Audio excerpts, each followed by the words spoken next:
Hi, welcome to my other edition of Educational Talks. Our topic today is going to focus on reading fluency. I recently shared with you guys in the forum a topic on reading fluency, and my question here was to find out who or what was responsible for our kids' inability to read fluently.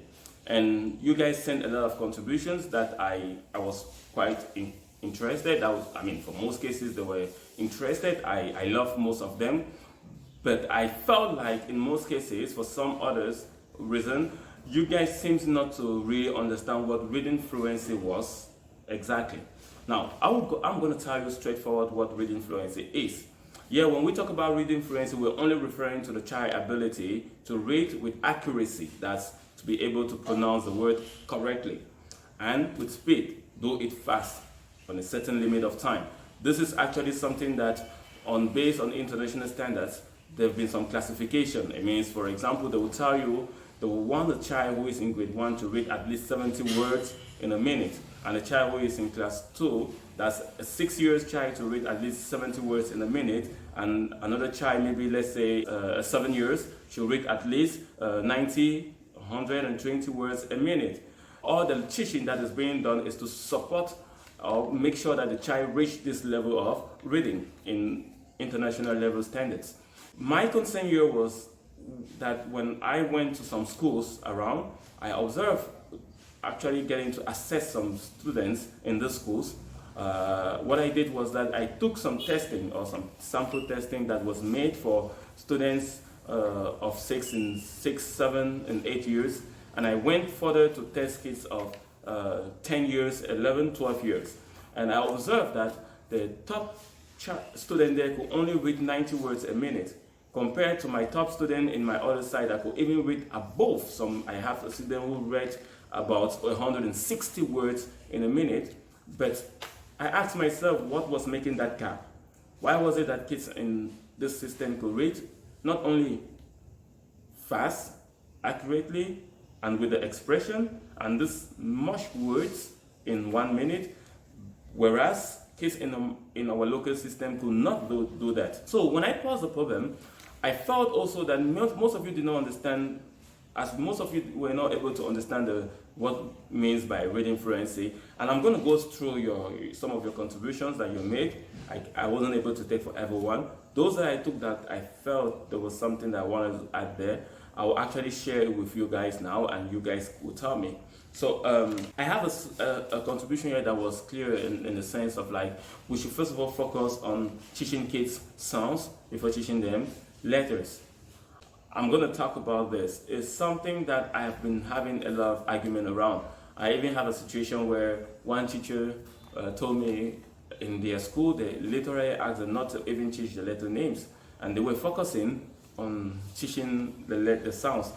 In our system, the teaching sound will be more of like they will be doing something like a, b, k, d, and in most cases, I will tell you something that's really funny about it is that sometimes kids only get that like a sound. They don't even get what you guys are talking about. So, talking with this teacher, she make mention of the fact that when she was doing it, so she got in a process about mathematics, where she had to teach kids how to write numbers. So she remember what we used to do in those days, like we would say ONE1 in order to remember how to write the numbers in words. And it was so interesting that she said she didn't know how to do it. Was she going to be saying on, one, t, w, o, two? So that was the kind of thing that she got in mind, and she got stuck with the fact that she wasn't teaching these kids letter names, and she only taught them the letter sounds that she was doing, and got it all wrong. Now with the next step, I will tell you something. You don't have to focus on either teaching the letter name first before the letter sounds, or the letter sounds first before the letter name. Teach them parallelly. It's easy to do. Teach them parallelly. It's necessary for a child to be able to differentiate between the letter name and the letter sound. It's absolutely necessary. So when you teach them parallelly right from base age, that's right from 3 years old, as they move on, they have it naturally. It becomes very easy for them to make the difference. It makes the whole thing even easier again for them to use the sound to rate, right? And in some cases, using the names to rate. What do I mean by that? It's only in English language as compared to maybe French language that we use our vowels in words to write. For example, when you write the word cake, you're actually using the letter A as A and not as A. So if you also focus on teaching them only the sound, when they get to this level, they might get stressed because they will not remember what the letter name was, and they will not be able to read the word cake, or their brain will not be able to understand why that word now is cake. If you even go to the explanation, you want them to know, okay, for example, when you have the letter E here, you need to understand that the letter E will make the letter A to sound its name in the word. Then the child now is going to ask you, what is the letter A, or what letter is that you're referring to, if you have your whole time teaching the child but the letter sound. That's one thing. Now, another contribution that I saw was lack of storybooks. And by this, I understand that you're talking about children's books. Let me keep in mind that for your child to have a book and even get to read, he needs to first of all build his reading ability. There's no way for you to give a book to a child and he started building the ability to read without having built his basics. So until he has that basic in his ability to read before he can even read. Yes, it's true that this now is going to contribute on the child's fluency, but it's only going to happen when the child has actually, first of all, built his reading ability at the first stage before he gets into the process of reading. The next contribution I had here was a lack of follow-up back at home. I want you guys to take this away from your minds. Parents are not teachers. Parents are not professionals. In no way parents will be able to do what we teachers are supposed to be doing. The responsibility of a child to be able to build a skill here is our own as teachers, not that of parents. We only can, in order to for a good follow-up, we only can sometimes give some little tips to parents on how to support them when they are maybe helping them in their homeworks and things like that. Or if they choose to support a child who is like struggling, they choose to support him, then we can come over now and give them some tips on how to go about it. But it's our absolute responsibility if a child is unable to read or read fluently. It's our responsibility. So it's not that of a parent. So please keep it in mind, parents are not responsible. We are responsible. We teachers are responsible. So the next thing also here is exposure to reading before coming to school. This also is not, for my notion, is not really going to solve the problem of reading fluency.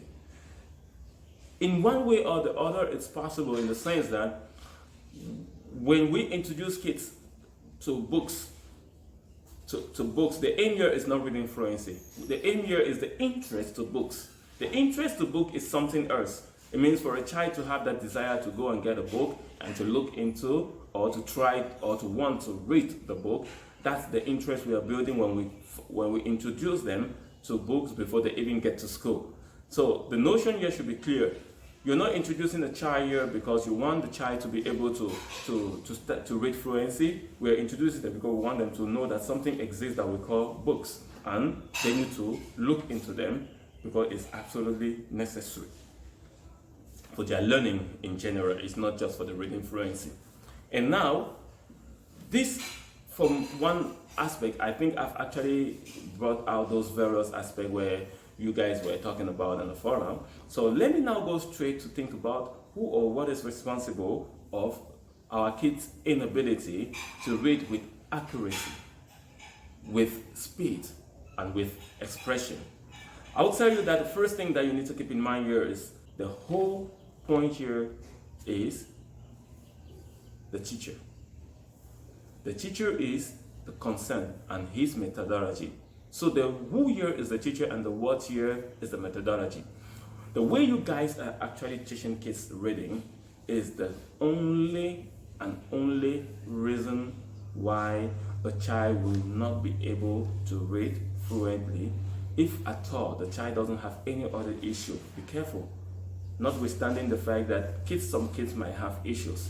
Issues here, I'm referring to kids like autism, Down syndrome, ADHD sometimes. So all those factors, those psychological factors can affect a child's ability to read. Some kids come with speech issues that they can also have some situation where they will not be able to read. But these are natural aspects that are not like because of you, teachers. So you cannot say it's because of you. But when a child doesn't have any of those factors, when he or she is not suffering from any issue, then the only reason why a child will not be able to read fluently here will be the methodology that was used in order to train the child on how to read fluently. Now, let's think about the methodology. What methodology are you guys using in classrooms? This is the area where I went around to look in most cases, and I understood that as soon as some of you will even start trying to teach kids phonemic awareness, you quickly stopped and you start focusing on what I call sight reading. Sight reading here is just when you show a child a word, like let's say because, and you tell the child this is because, and you now when the child is reading, you get to that word, you ask him what is this word, he forgets, you say because. So the child now practice how to read the word because without really focusing on the ability to know why that word is written because. So this kind of way of teaching kids to read, I went in one classroom recently and I observed that, they were not even looking at the words. They were kind of like just focusing on the songs, I would say a song, after when the teacher has practically done that with them over and over. Let me tell you this, if you make your kids read that way in your classroom, I bet you 4, 5, 6 years after they'll still struggle with reading. The first thing we need to keep in mind is that our environment is a high multi-language environment. That we speak different languages. Our kids are exposed to many different languages. So the English language is not their born language, it's not their first language, it's not even the language they use sometimes the most. In other countries, or let's say in native English countries, the kids there already have an advantage. The advantage they do have is that they actually are exposed to English language both at home and also at school. So they already have something that is like an advantage for them to even build their reading skills. Now, because they come to school already with some, what I would call some prerequisites, some like they have some basics in vocabularies and others. And there's an advantage there when you're reading and you're also fluent. For example, let me give you an example of that. Is that if a child already is reading a word like, let's say, the boy took the ball. So the next sentence that comes further is, the girl was. So the child, in most cases, the brain is not even going to read the last word, which is S-A-D, sad. And because he or she already have a background of language, which is going to help him or the brain just to conclude without even seeing or focusing on decoding the words. That word decode is something we're going to see like in a few minutes to come. So now, what I'm trying to say here is that because our kids do not have all these advantages, they don't have this, we need to think about the way we have to teach them the reading in order for them to be able to actually build their reading fluency. So what I would do as a teacher is to focus on what I call pillars. What I call pillars here are what I'm going to put in place for the learners to actually use at all point of time when they're trying to read. Because as a teacher, I need to stop making them dependent on me. By teaching them on sight, it means every word a child comes across, the next thing he's going to do is to ask me how to spell the word. Almost every new word. And keep in mind that not being natives, and even natives do suffer from that. Not being native, we see new words in our life almost every day. Almost every day. For instance, when you take a book, even as an adult to read right now, the first thing you observe is that before you read 2 pages, you already find about 4, 5, 6 words inside that you know no meaning. You don't understand what the word means. You have to go and refer in the dictionary. You need to go and find out what the word means. If your first struggle is to go find what the word means, it's even better. For kids, imagine a situation where they have to first be able to pronounce the word. They don't even know how to pronounce the word before they have to go find the words again or the meaning of the word again. So why am I building pillars? It's to solve that problem where when they see a word, they will not be able to read them. An example of what I'm saying now is those words I sent in the forum for you guys to read. And I could tell that most of you were not able to read the words simply because the way the sounds were, you guys have no clue of how to read them. So because you cannot decode those sounds, you were not able to read the words. And that's the same thing that happens to kids at the base age. So what I will focus on at the base age is to make sure that The child here try to first be able to do what I call decode reading. By decode reading here, I'm referring to the child's ability to actually look at a word and say, okay, this word is because in because we have b and e, that which is a syllabification of b, like a prefix b, and the other one k, o, u, or like in author, cause, and z, at the end se. So if the child does that decode reading from a basic age, from a younger age, he grows by doing that, it becomes easier for him to always read every new word that you give him or her. And in most cases, he will be successful, in most cases. Here the aim, remember, is to build a pillar where they always need to link. They will always not be perfect, but the reality is that it's going to support their ability to move forward by decode reading. And in decode reading now, we have what we call phonemic awareness. And this starts at the youngest age. That's 3 years old when you start teaching them reading. Reading at 3 years old here is what I said earlier, teaching them letters, their names, and parallelly their sounds. Don't teach them different, you teach them parallelly. It means you tell a child, this is the letter E, and the letter E sounds E, finish. That's how you teach the child to know.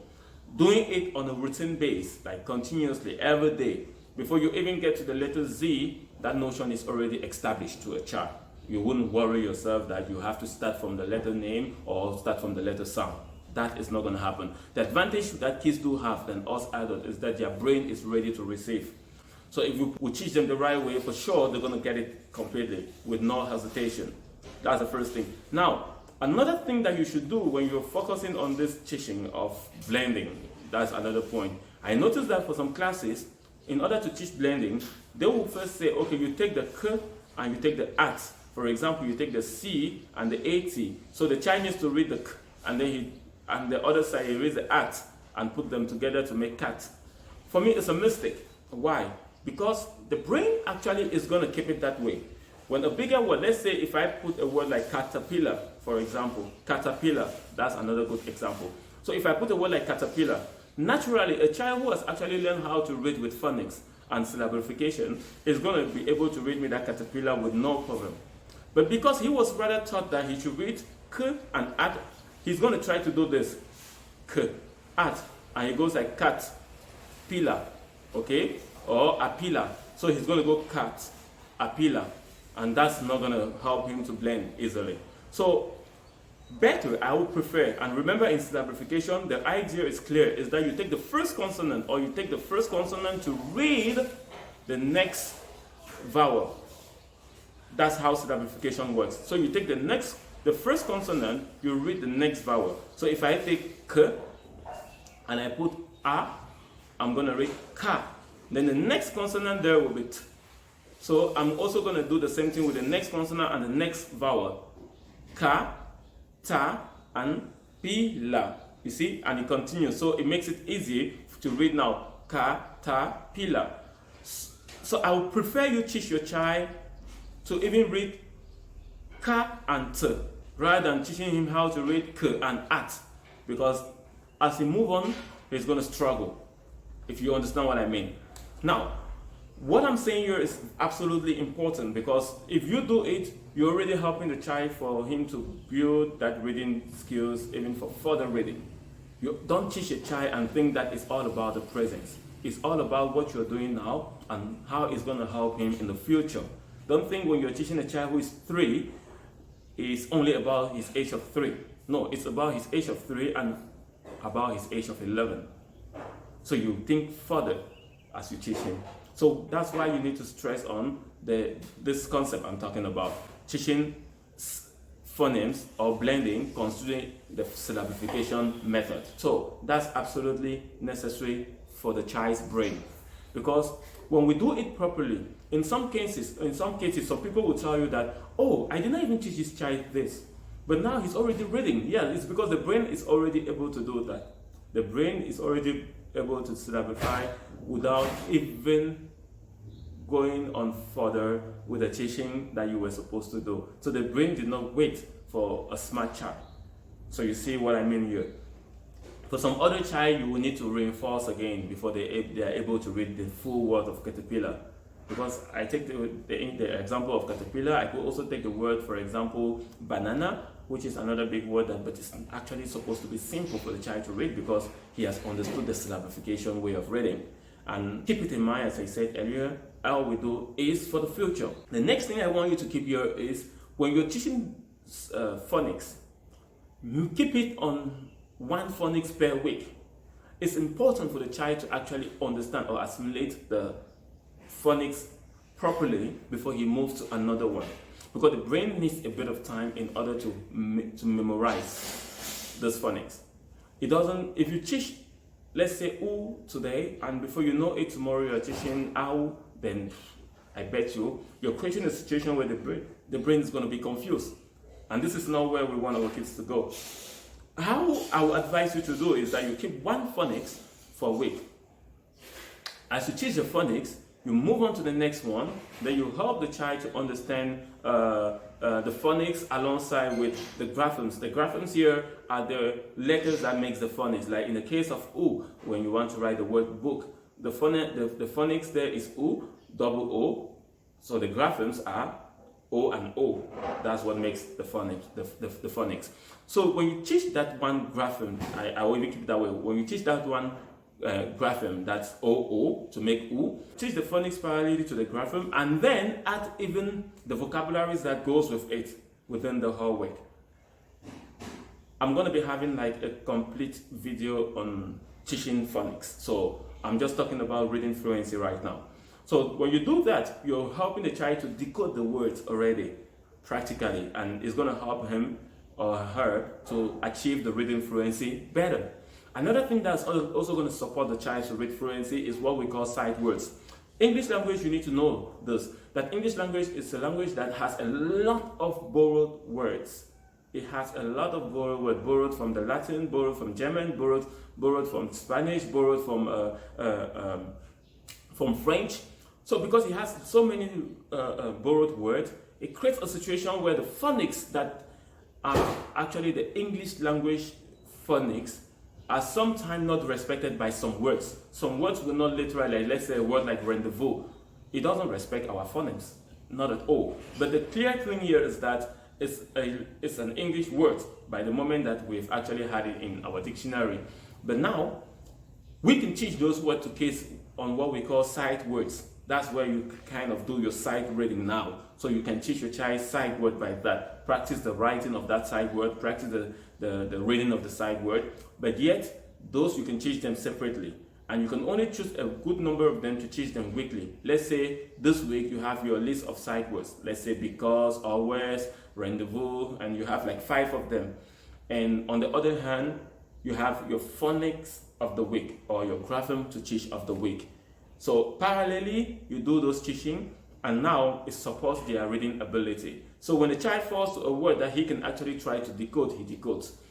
In some cases, kids will even try to decode those words that are sight words. But if you actually, as a teacher, hear them doing it, you can now tell them, no, this is just a sight word, you can now just read it like this. Let me tell you one thing, kids learn from rules easily.